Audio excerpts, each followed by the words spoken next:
Hi guys, welcome back to my channel. MCC round 1 का provisional result out हो चुका है।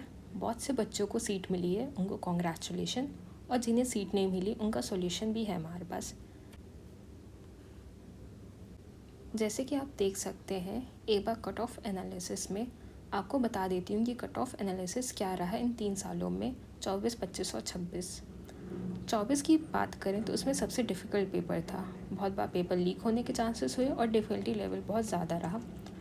उस टाइम राउंड 1 660 मार्क्स का था और 19,000 पर रैंक क्लोज हो गई थी फॉर जनरल कैटेगरी।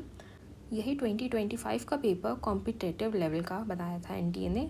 तो आप देख सकते हैं 534 स्कोर पर 21,000 रैंक क्लोज हो गया था। जबकि इस साल ऑलमोस्ट 12,000 सीट्स जो हैं गवर्नमेंट, प्राइवेट और डीम्ड को मिला के, तो आप देख सकते हैं कि 572 स्कोर पर 22,000 पर जाके आपका राउंड 1 ओपन का क्लोज हो हुआ है। EWS कैटेगरी आप देखेंगे तो यहाँ पे आपको ज़्यादा डिफरेंस नहीं दिखेगा। 2024 में जो रैंक थी 23,000, 2025 में 25,000 के अप्रॉक्स और 26 में 27,000 पे क्लोज हो गई थी। ओबीसी आप देखेंगे तो कुछ भी डिफरेंस नहीं है, सिर्फ एक नंबर का ड्रास्टिक चेंज आया है as compare to unreserve category. SC का 483 एंड एसटी का 471 मार्क्स रहा। अभी प्रोविजनल है, अभी फाइनल लिस्ट आनी बाकी है। ये एमबीबीएस का था।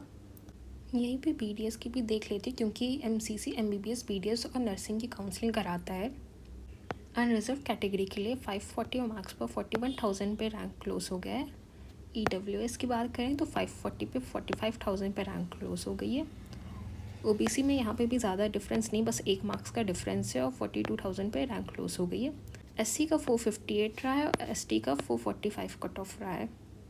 आप देख सकते हैं कि बच्चे यहाँ पे बीडीएस को ज़्यादा प्रेफर करें कंपेयर टू एमबीबीएस, या फिर वो राउंड 2 में वापस आके ज्वाइन कर सकते हैं। बहुत सारे बच्चों ने राउंड 1 में कम कॉलेजेस भरे थे, जिसकी वजह से उनके हाथ में अभी कोई भी कॉलेज नहीं है। जिनको कोई भी कॉलेज नहीं मिला वो ऑटोमेटिकली राउंड 2 में एंटर कर जाते हैं। अगर आपको कॉलेज अलॉट नहीं होता है और अगर आप अपग्रेड में जाना चाहते हैं तो आप फ्रीज़ की जगह फ्लोट का ऑप्शन चूज़ करेंगे।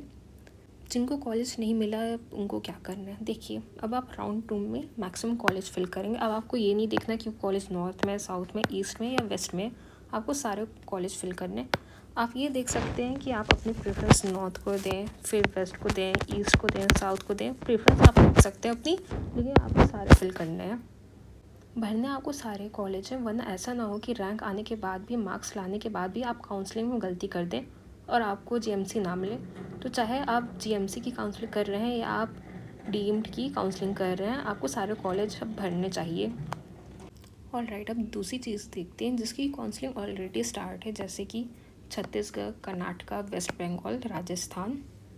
इन स्टेट्स में आपके पास मैनेजमेंट कोटा होता है या फिर एनआरआई सीट्स होती हैं। तो इनमें आपका एडमिशन हाई बजट पे होता है। अगर आपको इन स्टेट्स में एडमिशन लेना है विद बेस्ट पॉसिबल प्राइस, तो यहाँ पे आपको अच्छे कॉलेज मिल जाएंगे। बस आप इन चीज़ों का ध्यान रखिएगा। बहुत से स्टेट के अंदर हिडन चार्जेस होते हैं, जैसे छत्तीसगढ़ के अंदर आपको ट्रांसपोर्ट चार्जेस देखने को मिलेंगे। कई जगह पे मिसलेनियस चार्जेस होते हैं। यूपी की बात करें तो यहाँ पे सारी सीट्स ओपन होती हैं, कोई भी बाहर का बच्चा आके इनमें एडमिशन ले सकता है। फिर आते हैं नेक्स्ट, अगर आपको लगता है कि आपके पास बजट भी नहीं है और आपके मार्क्स भी कम हैं, तो इसमें आप आयुष की काउंसलिंग में जा सकते हैं। आयुष की काउंसलिंग एमसीसी राउंड 1 के बाद शुरू होती है, तो आप उसका वेट करना। इसमें आप बीएमएस, बीएचएमएस, बीयूएमएस के लिए अप्लाई कर सकते हैं।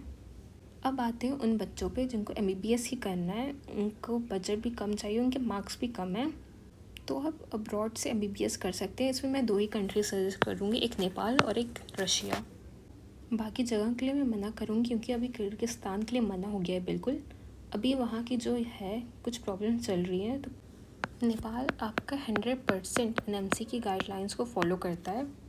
पड़ोसी देश है, जितने भी उड़ीसा, बिहार या छत्तीसगढ़ वाले बेल्ट वाले बच्चे, यूपी वाले, ये नेपाल जाना बहुत पसंद करते हैं। इनके घर के पास है, यहाँ पे भी स्कॉलरशिप चलती हैं। प्लस इसका एमसी का फॉर्म आउट हो चुका है, आप इनको फॉर्म भर सकते हैं और आपको बिल्कुल इंडियन जैसी फीलिंग आएगी। तो बच्चों, मैंने आपको चारों ऑप्शन बताए हैं। अगर आपने गलती की है प्रेफरेंस लिस्ट में तो इस सेकेंड राउंड में सारे भरिए, ठीक है, सब कुछ आपको भरना है। That's all for today. अगर आपको कोई क्वेश्चन है तो let me know in the comment section. Thank you so much.